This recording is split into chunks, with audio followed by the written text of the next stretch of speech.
Hi. For today's short yoga lesson, I thought I would go over 4 essential yoga poses that are key to aging gracefully. So the 4 poses we're going to go over are downward facing dog, upward facing dog, wide leg forward fold, and chair pose. Fierce pose, what it actually translates to. So let's get started. So I'm going to show I'm going to show a couple of versions of each one. Downward facing dog. The traditional downward facing dog is done on the floor. Okay, hands and feet on the floor.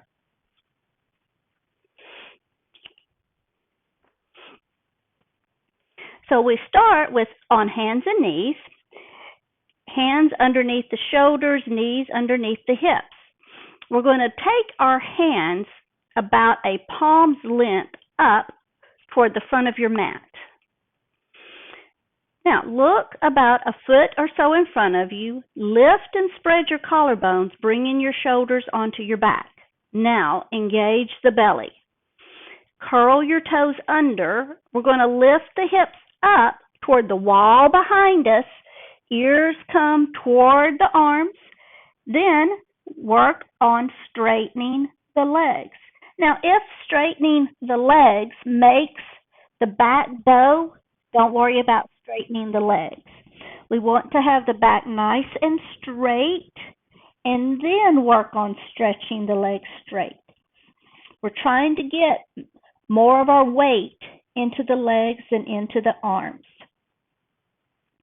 So we're lifting the inner groins up, taking the inner groins to the wall behind you, relaxing your neck, and then we'll come back down. All right, so that's downward facing dog, the first version.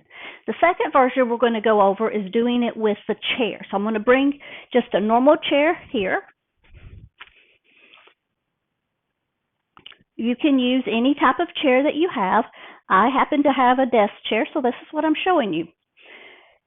Downward facing dog on the desk chair. We're going to take our hands on the chair seat and then step back.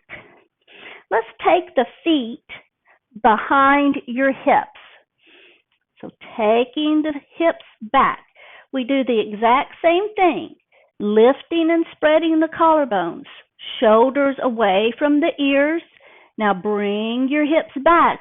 The ears come closer to the arms. Then work on straightening the legs, lifting the inner groins, taking the inner groins to the wall behind you. The feet, I always say about the same width as your chair legs.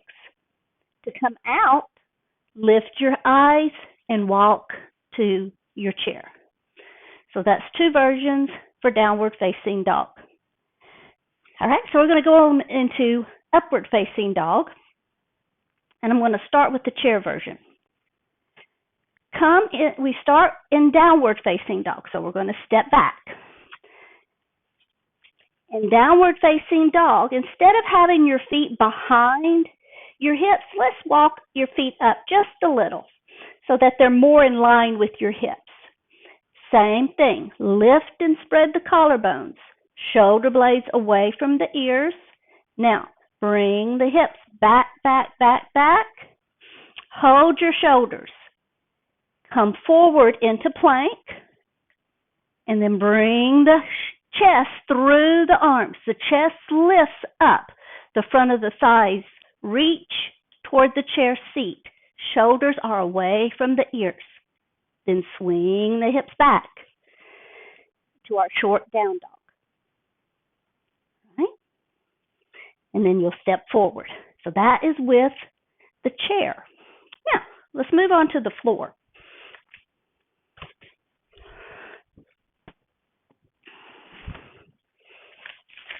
These are explained in a different video. Okay, so now, upward facing dog from downward facing dog in the floor. You do the exact same thing. You swing into plank, and you're going to swing your chest through your arms.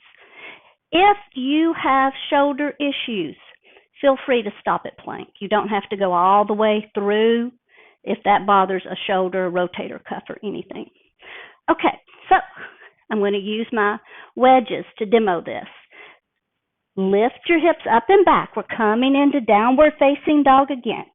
Lift and spread the collarbones. Shoulders away from your ears, lifting the inner groins, turning them toward the wall behind you. Come into plank. Your shoulders are stacked over your wrists. Now, to come into upward dog, swing your chest through. Lift the chest. Let the front of the thighs reach toward your wrist, and then swing the hips back.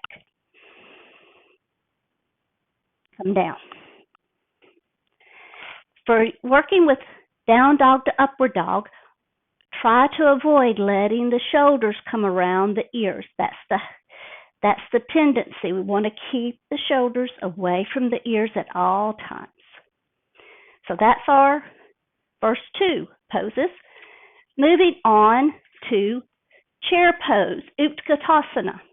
So chair pose looks like you're sitting in the chair. So I'm going to show it to you with the chair first.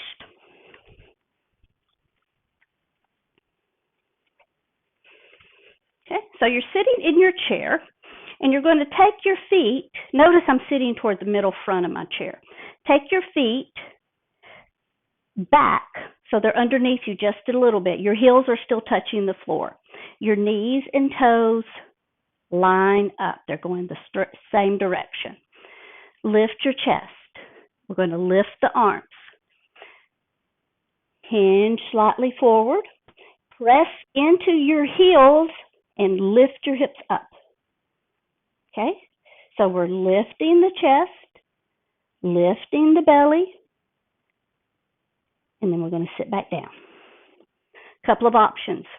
You can always keep your hands in heart center if this bothers your shoulder. And then I'm going to show you the other tendency now without the chair. I'm going to do this sideways. Again, all 10 toes straight ahead. The knees are going to track over your toes. We're going to sit the hips way back, way back, way back. Now, lift your belly, lift your chest, maybe lift your arms. Now, how do we do the lower back? If the lower back is arched too much, it will not be comfortable. So think about taking your pubic arch to your belly button, making this lower back longer. We're not taking out the lumbar curve, but we're also not exaggerating the lumbar curve. So keep the belly engaged, and then come on out. Now, I haven't told you how many breaths to hold this. Start with 3 to 5 breaths, and then you can work up to like 8 to 12. It's up to you. All right. The final pose, and I'm going to show you a couple of versions of it.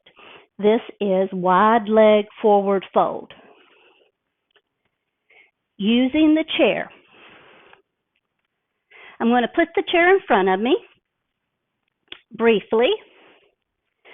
Now, we take the feet wide. How wide is wide? 3, 3.5, 4 feet wide as you are comfortable. We take the outer edges of the feet parallel to the edges of the mat. Press into the outer little toe edge of your foot. Lift the inner arch, the inner knee, the inner thighs. Get very tall. We're going to start with the restorative version. Okay, so inhale, exhale, forward fold at your hip joints. Bring your hands to your chair. Bring your head to your chair. Now, relax your neck. Keep the belly engaged. Keep the legs engaged. To come out of this, we're going to take the hands to the chair seat, hands to the hips, roll the shoulder blades, lift the chest forward using the stomach muscles. You can wiggle your feet together or step them together. All right, the final version, we're going to use a block.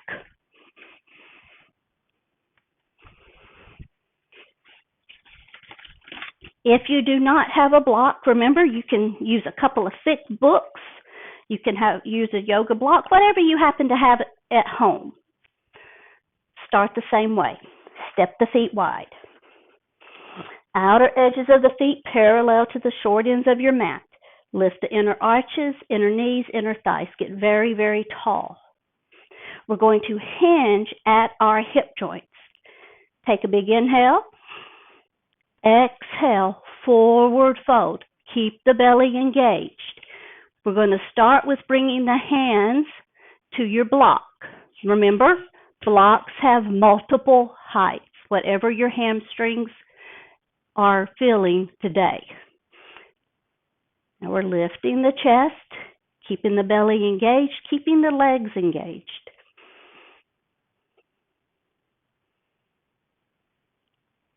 As you become more flexible, you can take your hands down to the floor perhaps, or maybe even walk your hands back so that they're in line with your feet.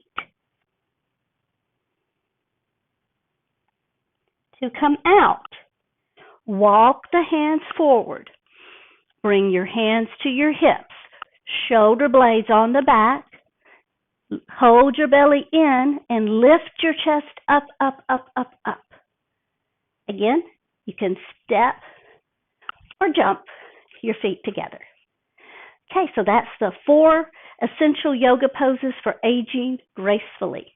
Down dog, up dog, chair pose, and now wide leg forward fold. Thanks so much for watching.